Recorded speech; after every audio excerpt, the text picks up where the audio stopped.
Welcome to another deep dive from Artificial Intelligence, Unorthodox Lessons, the show where we really unpack the practical side of AI. Great to have you with us. And yeah, a big thank you to our sponsor, NotionWave. They're doing some really interesting, innovative work with AI solutions, research, education. Definitely worth a look. Absolutely. So today we're diving into something really foundational. You shared some great articles about, well, crafting a robust data strategy. That's right. It's crucial for any organization wanting to leverage data, especially, Yeah, for AI. exactly. Think of this as getting the core principles down pat. Our mission today is to sort of cut through the noise, get to the practical stuff you need to know to build a strategy that actually works. And avoids those common pitfalls, right? The Yeah. ones that can really derail AI projects before they even start. Precisely. So let's jump right in. When we talk about a data strategy, what are we actually, what's the core idea? Well, fundamentally, it's the plan. It's how an organization figures out how to take its data, all the information it has or could get, and turn that into real business value. Right. So it's not just about collecting data for the sake of it. Not at all. It's purposeful. It's the roadmap from raw information to meaningful results. And it sounds like these days, having that purpose, that map, is less of an option and more essential. Oh, completely essential. It's not really an exaggeration. Without a clear strategy, companies are they're vulnerable. They risk falling behind. Missing trends, slow innovation. Exactly. They get outpaced by competitors who are being intentional with their data. It's like driving with GPS versus just wandering. Got it. Now, one thing that jumped out from the articles was this idea that it's not a one-size-fits-all approach. It has to be tailored. Absolutely. It needs to fit the organization's specific reality, its limitations, its capabilities. What works for, say, a tech giant won't work for a medium-sized retailer. So you need a realistic assessment first. Definitely. Look at your tech, your team's skills, what data you can actually collect ethically and practically. Then build a strategy that's, ambitious but achievable within those walls. Trying to run before you can walk, essentially. Yeah, exactly. A super complex AI strategy with zero resources, that's just setting yourself up for failure. Okay, that makes a lot of sense. So we know what it is, Yeah. why it's crucial. Let's get into the first key pillar you mentioned, value. What's the main takeaway here? The value pillar really boils down to the why. Why bother with the data at all? What specific, concrete business value are you aiming for? If you can't answer that clearly, Then your data efforts are probably going to be scattered, maybe even misguided. And it's not enough to just say improve customer experience. Yeah. You need to define how data helps and what success looks like, measurably. right.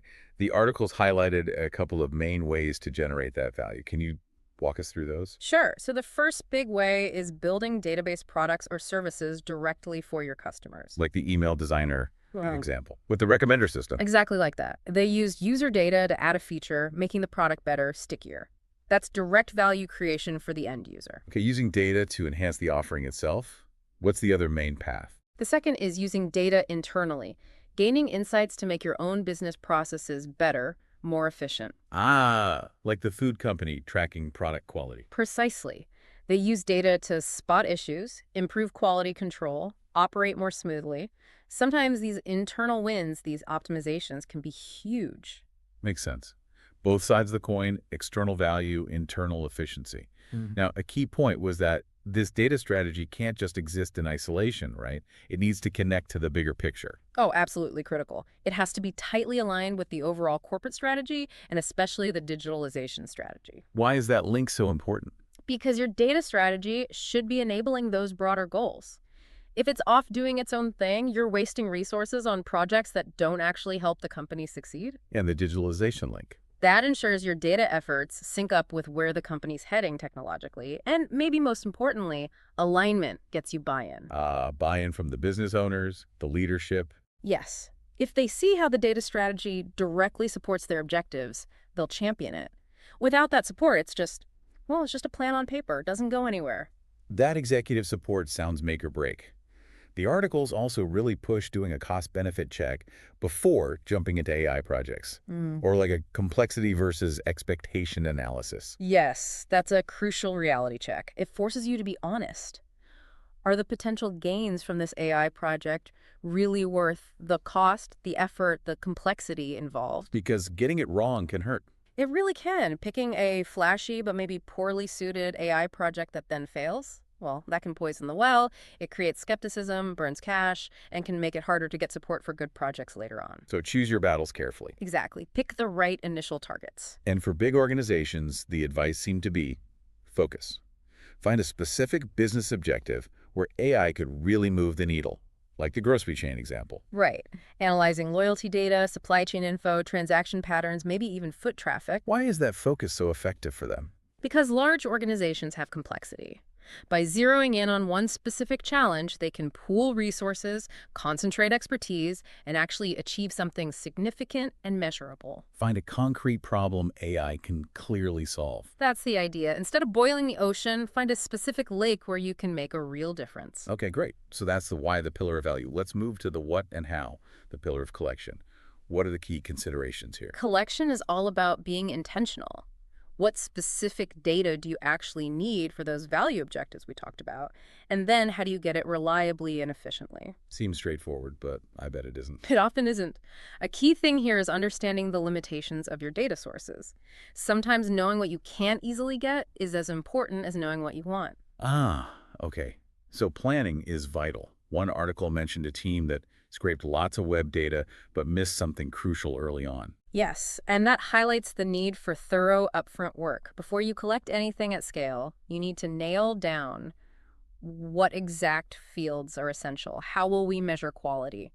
What's a scalable way to get clean data? Because going back later is painful. Extremely painful, costly, time-consuming. Yeah.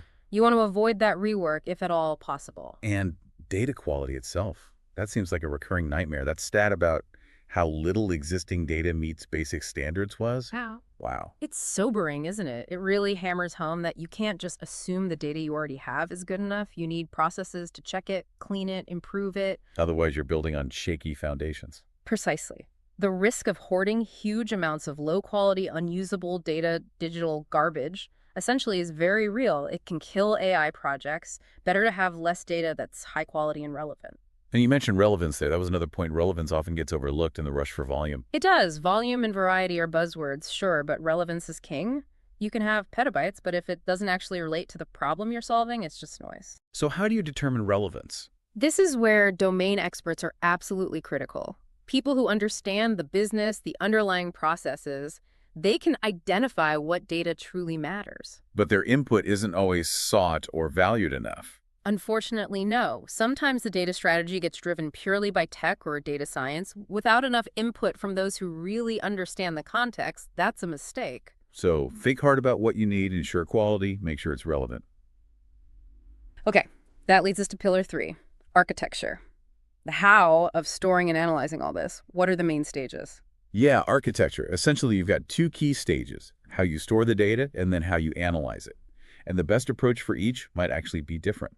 Interesting. Let's break that down. Storage first. What are the priorities? For storage, you usually want fast ingestion, getting data in quickly, and minimizing redundancy. This is often where NoSQL databases come in handy. Why NoSQL? They're typically good at handling large volumes of incoming data, different formats. They're flexible. Plus, sometimes being human readable helps early on. Okay, so that's getting it in the door efficiently. What about analyzing it? What changes then? For analysis, the game shifts. Now you need efficient retrieval, manipulation, querying. And this is often where SQL databases are preferred. Because of the structured query language. Exactly. SQL is powerful for slicing and dicing data, and critically, it plays nicely with a lot of standard machine learning libraries and tools. They often expect data in that kind of structured, tabular format. Right. The articles also really stressed scalability and efficiency in the architecture design. Why are those so non-negotiable? Well, scalability is key because your data volumes and processing needs will likely grow, especially with successful AI. You need an architecture that can grow with you. And efficiency. Efficiency impacts performance, speed, and cost.